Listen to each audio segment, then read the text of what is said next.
Hey, Pastor Steve Waldron, we're so grateful you're here with us.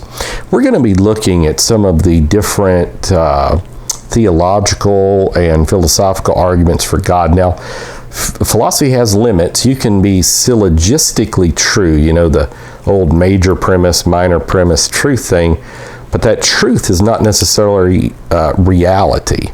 You can have syllogistic logic and not come to ultimate reality. And that's the reason Bertrand Russell and so many Christians go into symbolic logic and kind of almost makes math God, because you could always say, you know, the argument is math is infinite, because you can think of the biggest number you want and then do plus one. And so it keeps going in infinitum. So we've talked about teleology a little bit. And so we need to ask the question, could random chance give the appearance of purpose, the appearance of design? And the thing is, scientifically, I mean, really no. You know, earthquakes don't build things.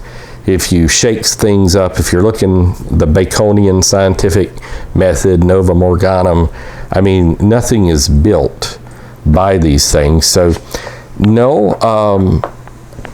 Now, when you talk about possibilities, this is the reason that the multiverse theory has been developed, because it's like given enough time and enough chances, anything can happen. But is that true?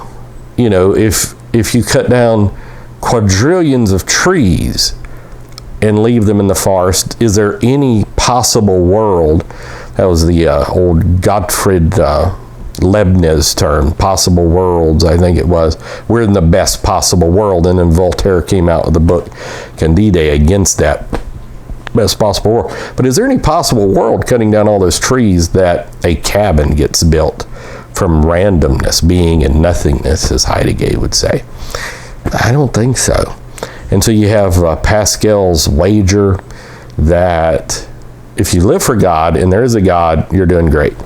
If you live for God and there's not a God, you're still doing great. You're living the light. You're not destroying yourself. You're not getting disease. You're not getting, you know, you may get disease, but you're not you know, there's sin taxes out there. The wages of sin is death. And that's just observable. And even insurance companies know that.